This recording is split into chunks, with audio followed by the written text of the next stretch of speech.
Hello and welcome to the Collecting Heroes podcast. I'm your host JD, the collector of collectors, and this is the podcast where I interview pop culture collectors from around the world. Today I'm putting all cards on the table with my next guest. Her name is Shannon, and she is from Melbourne and a Magic the Gathering collector. Shannon, thank you for being on the show. Thank you for having me. Excited to be here. Yeah, I'm really excited. You're someone that I know and have been talking to for quite a while now in the collecting community, where we've been friends through Instagram. I follow your page a lot. We've actually done a couple of lives together, which we were just chatting about before, where we Yes, were actually doing soda openings, because you're also a Funko collector, and we'll talk about that later. But the main reason I got you on is actually to talk about Magic the Gathering, because quite often I see you posting photos of your cards from Magic the Gathering, and they're beautiful photos, colorful, looking at the cards. I have no idea. I've never played Magic the Gathering. I've seen it played, but I don't know how to play it. And so I'm always curious to learn about new things. And even this season of the podcast, I've had a few different collectors on that I've been talking to about things like Sailor Moon, Dragon Ball, Halo, where they're not really things that I'm familiar with, but they're pop culture related, and I figure, I should be inclusive of geeks of all types.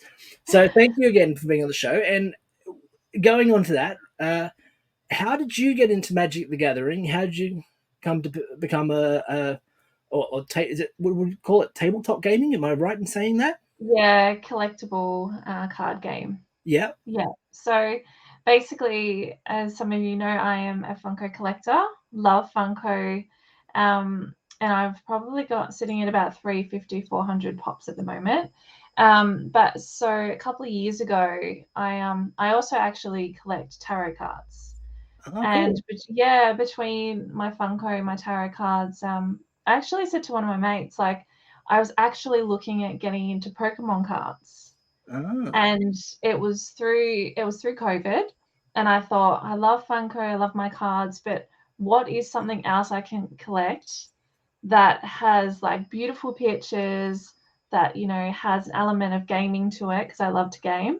Yeah. And one of my mates was like, how about you look at Magic?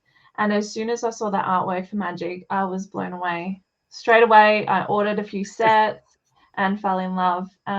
So I play online as well. I've been to a few matches around my area, but through COVID, it was more just about collecting and the different aspects. And I think there's about 3 or 4 that are my all-time sets. But then there's like Secret Lair, which is exclusive. Like you can get Fortnite Secret Lair Magic cards, and like Disney-esque kind of cards that are only exclusive on those runs.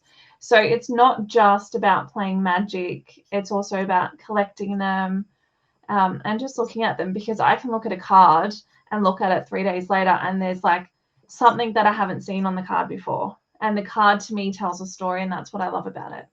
That's beautiful. So obviously tarot cards are Yeah. synonymous for a lot of the artwork that's on them as Yes. well. You've Yeah. got really detailed pieces that you can get in some of those tarot cards. So Yeah.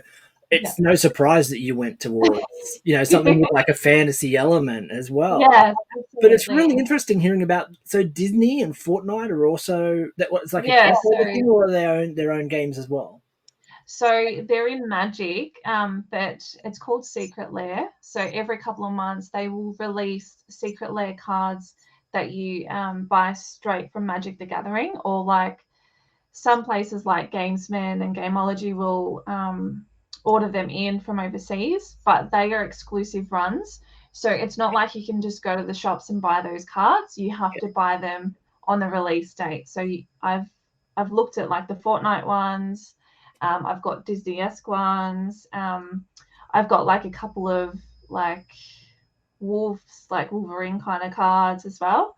But yeah, I love them. I love them so much. Yeah, it's amazing. You mentioned about playing online. So obviously we're Yeah, talking about card games and something that you would play on a table with yeah, 2 players. I did a little bit of research on the game before the podcast as well, Yeah. finding out a little bit about the history of it, and we'll talk about that Yeah. later. But one of the things was it's a two-player game, right? It's you versus Yeah. another person. You start with Yeah.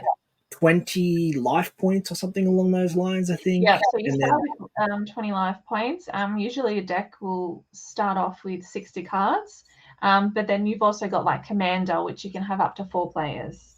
Okay. So I strictly play like Arena, just 1 versus 1. So you start off with 20 life points. You roughly have about 60 in a deck. You can have, doesn't all have to be like black cards. You can mix them like black and red. And then straight up you pull 7 cards, and then you can choose to mulligan, which means like you can put them back in the deck, but then you only get to pick 6 cards.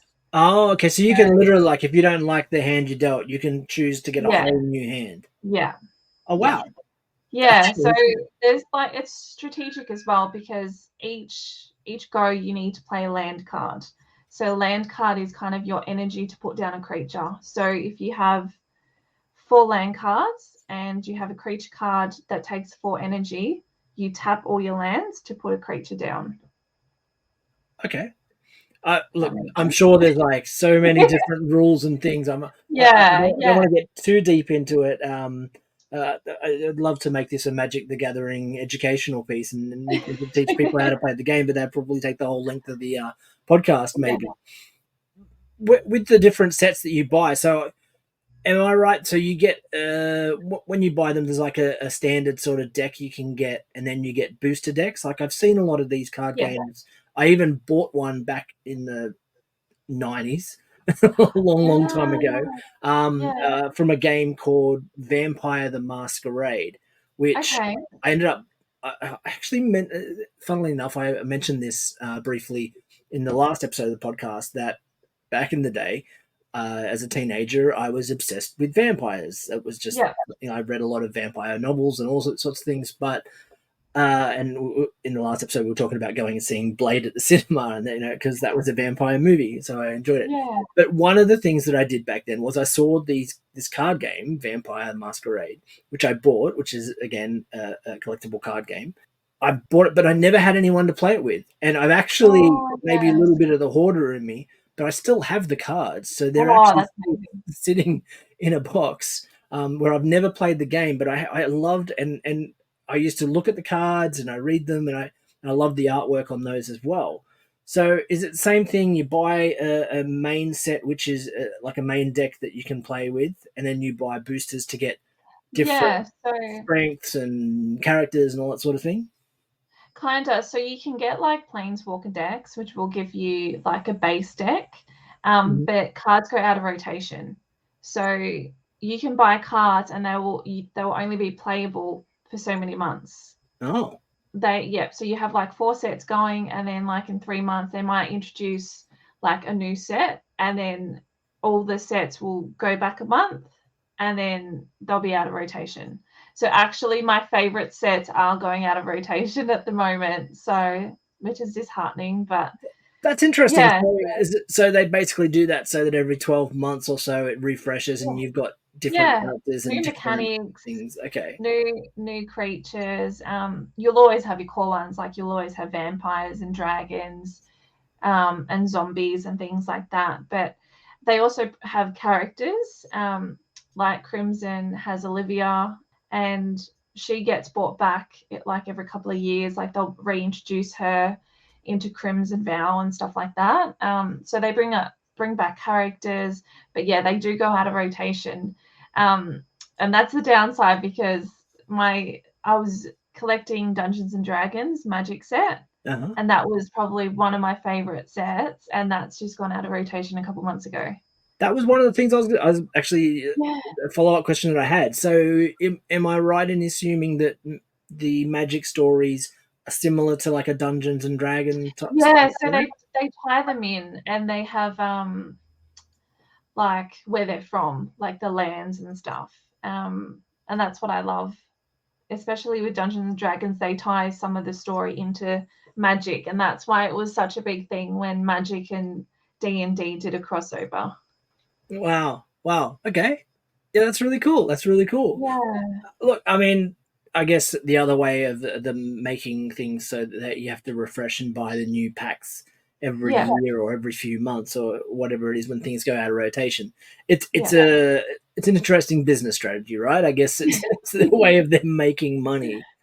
yeah, If you have to go back and keep collecting them that way. And it's actually funny you're talking about money and talking about the company that makes them. When I was doing the research prior to the episode to find out yeah. about it.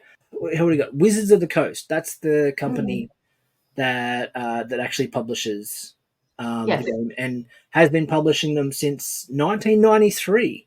I actually yeah. saw so it's just coming up to 30-year anniversary. So I'm sure in Mm, 2023 there's probably going to be lots of special edition sets and yeah, lots of different events that I'm sure going on. So August 1993 was when the game was released, and that yeah, was at Gen Con, which is the US's biggest like tabletop gaming or gaming um, convention as well. yeah.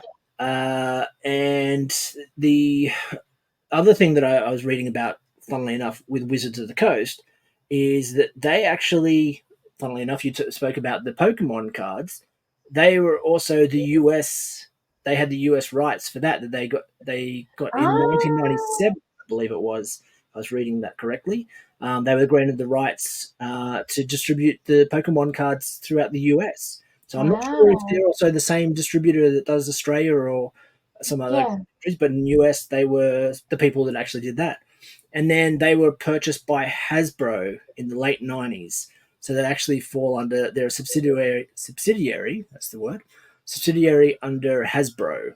And they were purchased for over $300 million. So wow. That's incredible. like this is how popular these games that they have Yeah, really were, and the amount of fanfare that was around for these games, to be worth that much back in the 90s. yeah. And then Hasbro, yeah, as I said, is now the main company that owns them, but I think they still actually publish under Wizards of the Coast as well. That's incredible. Yeah, Um, yeah. Another thing that really excites me about Magic, because I've only been playing Magic for about 4 years now. I found out back, I think, early 2000s, they actually released, Wizards of the Coast released a Harry Potter card game. Oh, really? Yeah, so I started collecting the Harry Potter ones as well, which was amazing, but they did stop publishing them. But that was really exciting because I love all that kind of magic stuff. But yeah, it was really exciting. When you're collecting them, so uh, I also back in my younger days used to collect basketball cards. So you would have the large plastic sleeves where you could put multiple cards in. Do you have them in large folders with the plastic sleeves, or do you Oh, have them in special collector boxes that they sit in like a pack? How so do you normally store them or so display them? I'm a bit of a mixture. I do have the folders. I have the Ultra Pro folders, Yep. because they have the Pro folders have like the artwork on the outside. Uh, So my favorite sets like Crimson, Innistrad, Midnight, D&D, I do have the folders, but I also do have some of the smaller sets I just have in the card boxes. I have like a frame with some of my secret layers as well of my favorite cards. So they're all a bit of a mixture.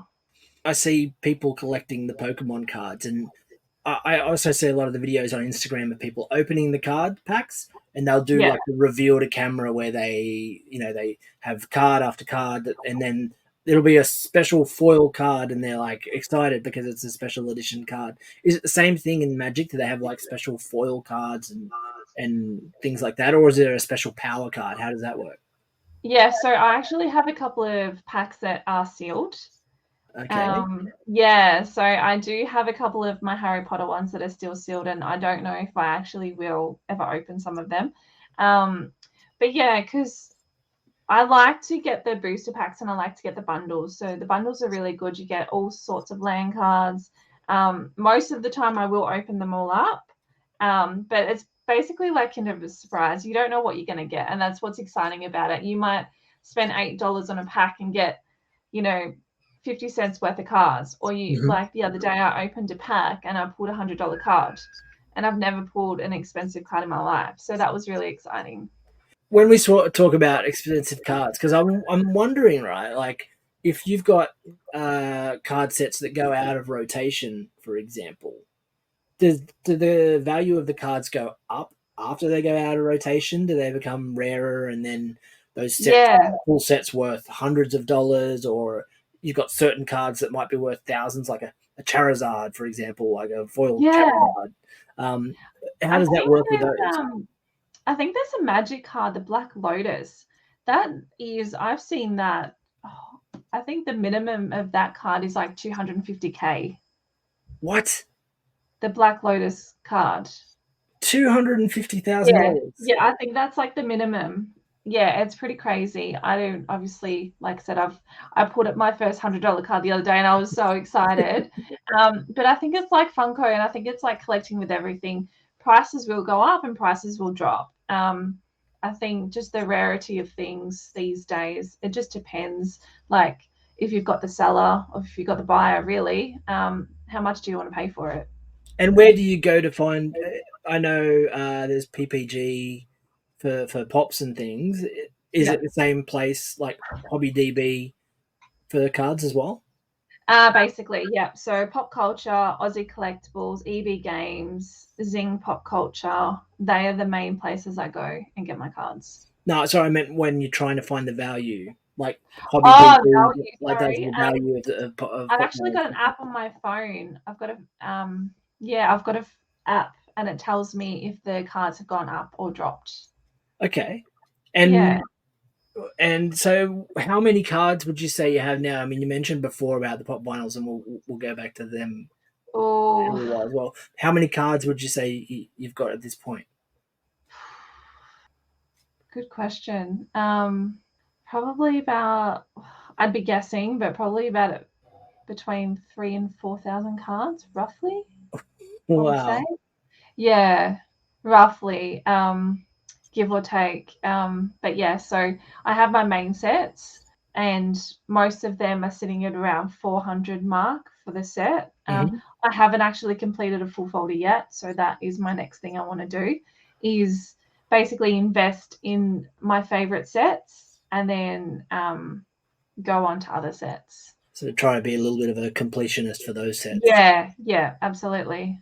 Yeah, I can understand that. I was the same way with basketball cards back in the day. You had to have the full set, And then, do you have people that you trade with? Is it the same thing as like with those cards, for example? Do you have Not people that you? not really, because I usually, most of my time, like I'm either collecting like on my own, or one of my friends used to collect them, but he's not really collecting them anymore. But yeah, I kind of just, I don't really trade because most people I know don't collect card games. Most of the collectors I know are either Funko or other things, but no, I don't actually know many Magic players, to be honest. That makes it tough. So Yeah, when you were playing online, is it so it's just an online community and you just log in and they just yeah. pair you So with a random person?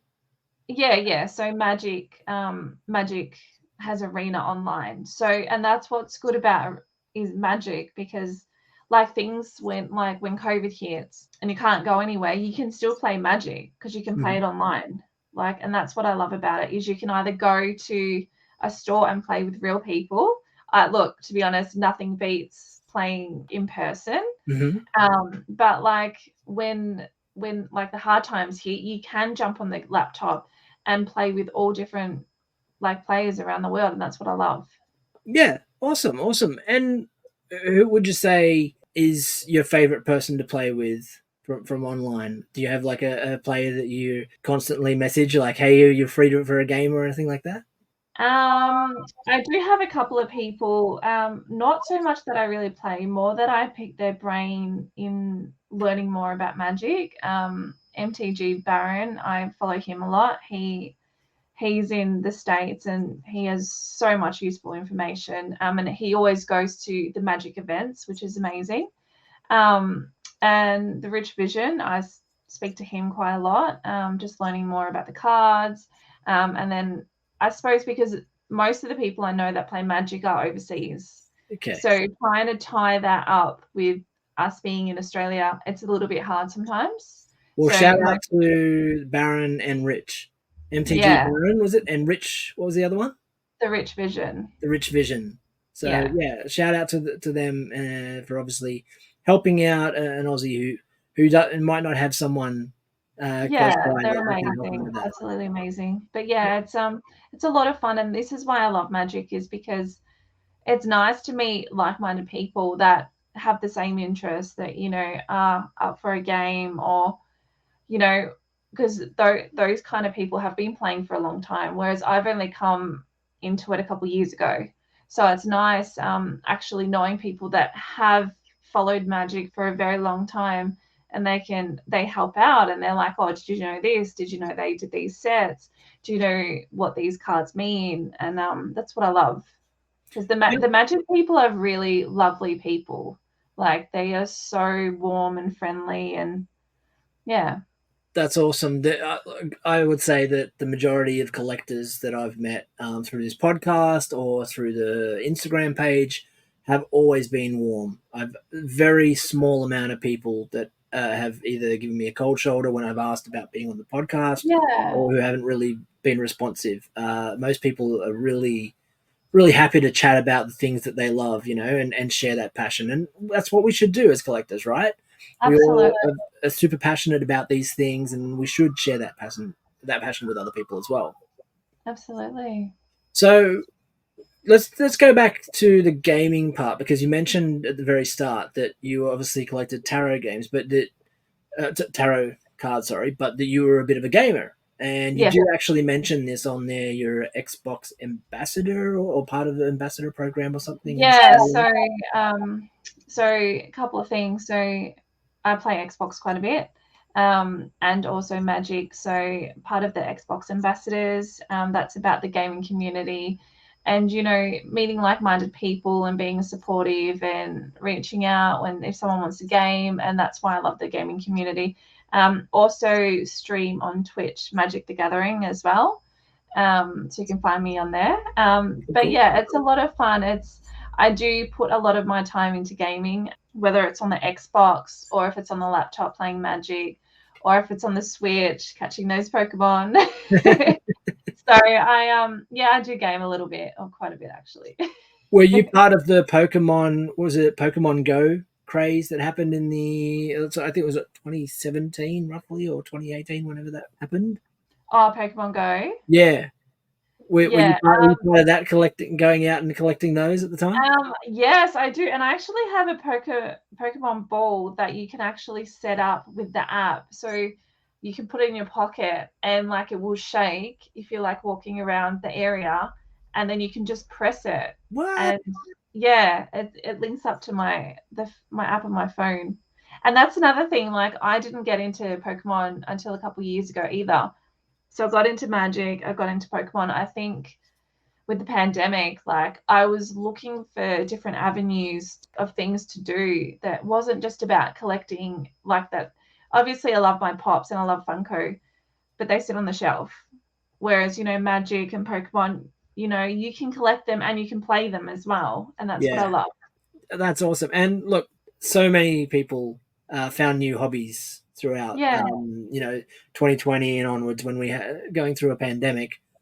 It was one of those things. You were locked in. You could find something to help you keep your sanity during that time, or not. And absolutely. most people went to fun things like collecting and Lego. I mean, speak about the amount of people that collected Lego as Yes. well. And I work with people who have Lego collections that they essentially acquired during the last couple of years when they were shut in. Yeah. And they just wanted an activity.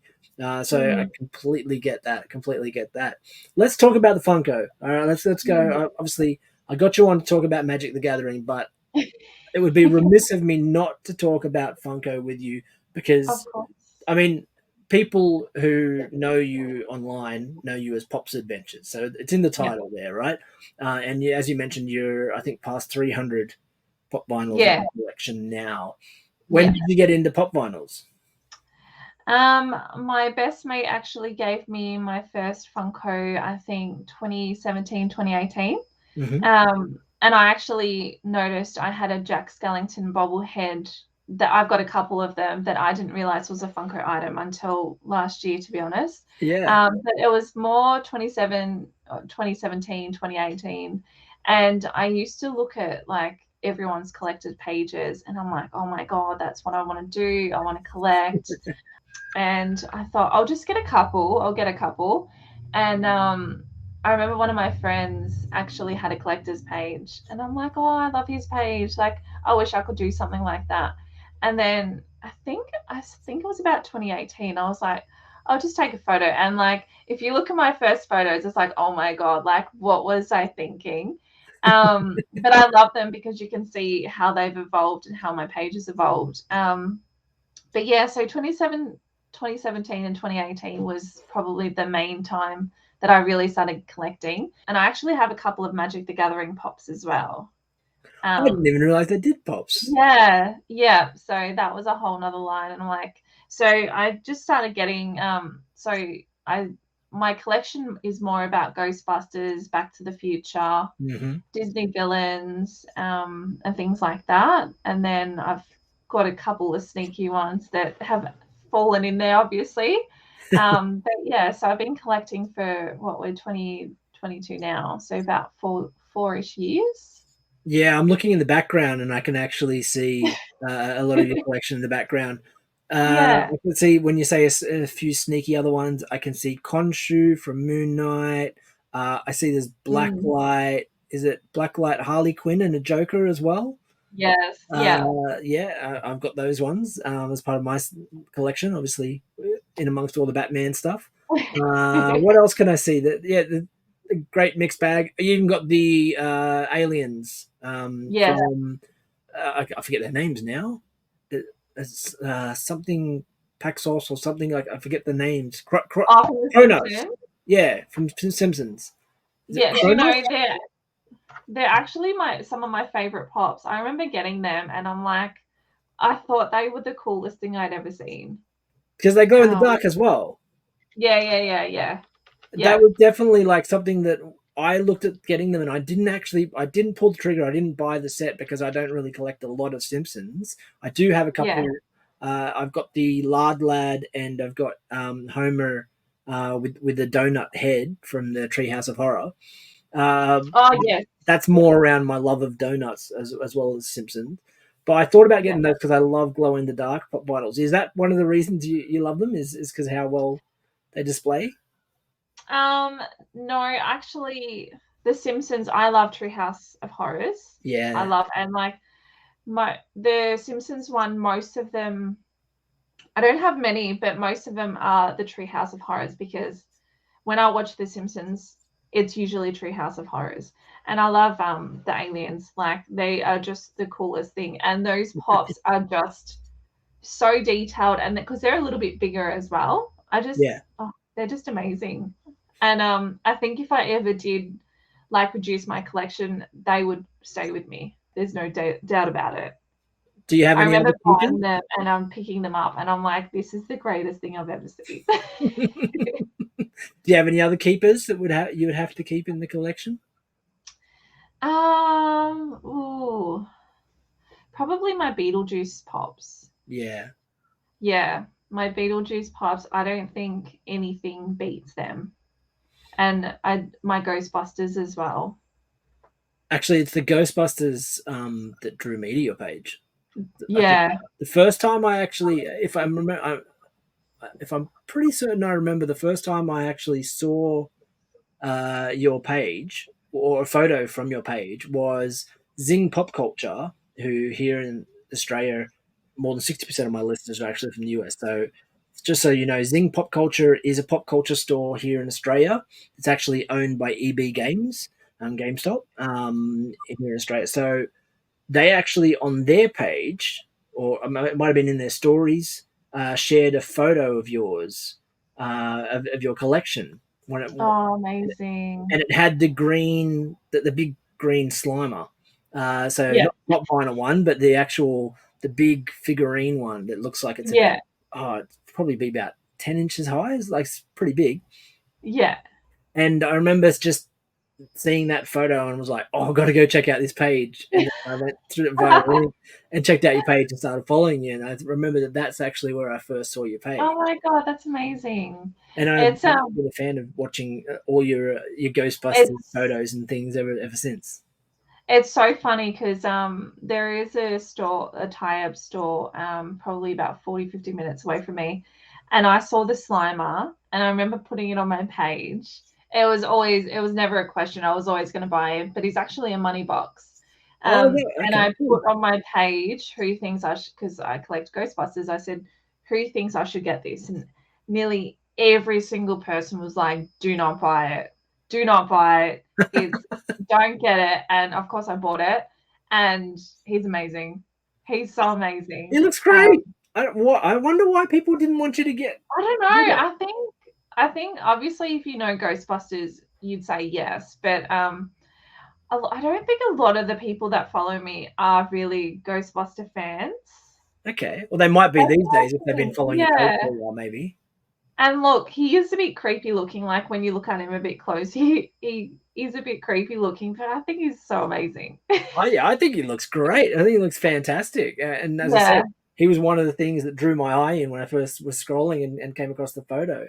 Um, yeah, it's awesome. But but yeah, yeah, you've got a lot of the spooky stuff like the Nightmare Before yeah. Christmas. Nightmare Before Christmas, You got your the missing Ghostbusters villains, and things like that. Beetlejuice, all that sort of stuff. Yeah, it's funny because obviously I post a lot about like Ghostbusters and stuff that I'll often get messages like, "Oh, I'm watching Ghostbusters. I had to message you just to let you know." And it's so nice because like some people do know me as my collection is of Ghostbusters, which is cool, which is really nice. Well, we just recently, you and I did an Instagram live, Yeah. which you hosted, where we actually did a 3 versus 3 soda opening, and we both opened a Slimer Funko soda on there as well. Yes, we did. I love the soda because he's even got a butt crack on the soda. Like the figurine itself is so cute. It's really cute. I know, it's awesome. It's so good. I do have to say in my Ghostbusters set, the 3-pack with like the Keymaster and that is so epic. Like that 3-pack. And I only saw that like probably about a year ago. And I was so lucky to pick up that for a good price as well. But you don't come along those finds very often. Hmm. There's a couple of cool items. I was thinking about collecting a lot more of the Ghostbusters stuff myself. Obviously, I Yeah. got the soda because I love the Slimer, and I do have a couple of Ghostbusters items. My girlfriend's got some Ghostbusters like Slimer items. I got her, which are in her set as well. She's got Beetlejuice. So your collection and her collection are actually very similar. In fact, Oh, really? yeah, like that she's got Marty McFly in hers. She's got Yeah. Slimer. She's got we've both got Nightmare Before Christmas stuff. So there's a lot of similarities there, and she's also got a lot of Ursula stuff that I purchased for her as Oh, well. amazing. At She's my some point, favorite. she was like, "Maybe you don't need to buy me too many more pop vinyls," because Yeah. she was running out of space to display them. I've got the Batcave to put all my stuff in, which is bursting at the seams as it is at the moment. Yeah. But she was also like, maybe don't buy me too many more of these unless it's something really cool. And so occasionally I'll come back with something and I'll be like, is this cool? She's like, yeah. And she'll put it in the collection. I just got her a Grogu recently, actually. It was the most recent one as well for the Oh, that's Mandalorian. awesome. But look, I've had a wonderful time talking to you Mm. and learning a little bit more about magic as well and your collecting journey there. That's really cool. Hopefully, you can get to more in-person events. I know you missed out on PAX this year. Is that correct? Yes, I did, unfortunately. You sent me a message the weekend of that. You Oh, yes. So I had all intentions of going, but yeah, didn't make it. is there other local like gaming conventions or magic in-person events that you can go to or that Not you're planning on not going like to? not like PAX, no. I'll just have to wait till next year. I know, like when I went to Comic-Con this year, they had like one table set up for Magic. Okay. And that was a little bit disappointing because I feel like Magic has so much to offer, and Comic-Con didn't have a lot, whereas PAX would have had, they've got the whole tabletop area for card games, and they would have had an epic setup there. So definitely have to check it out next year. So. Or maybe you can put the word out around Melbourne, maybe get your own little group together, find like-minded people in your area that you can actually get together in person and play some of those games with. Absolutely. Before I let you go, though, Shan, plug your socials so I get everyone to let people know where they can find you. You mentioned the Twitch and everything before, so where do people go to find you and watch you game or to follow your pages? Yeah, so predominantly I'm on Instagram under Pops Adventures. You can also find me on Twitch, Twitter, and TikTok. So I've got a broad subject, like a few different avenues to find me, and hopefully a few more videos to come. Yes, and you and I think we'll be back on another live soda opening at some point as well in the future. Yeah, 3 for 3, hey? Yeah, oh no, yeah, you just had to rub it in. And for listeners that didn't catch the Instagram live, Shannon has won. She's gotten the chase every time we've opened so far. I've missed out. I got a chase pog in one, but I didn't actually get the chase in it. Oh, thanks for mentioning that. Yeah, definitely 3 for 3, or maybe the tables will turn. Yeah, maybe. You got to go to Aussie. You got to go to Aussie because that's where I've been getting mine, and they've always come through. So yep. I don't care. I'm buying yours from Pop Culture. That's where you're getting it from. That's where I'm getting mine from. Although, admittedly, I have gotten one of my chases from there. I got my Batgirl chase from there. So. Oh, awesome! Yeah. All right. Well, thank you again for being on the show, and I hope you have a wonderful night. And look forward to speaking to you again. Sounds good. Catch you later. If you liked the episode, please consider following or subscribing wherever you listen to your podcasts. You can also join me on Instagram at Collecting Heroes, where you can see photos of the collections of the people that I'm talking to, as well as some of my own.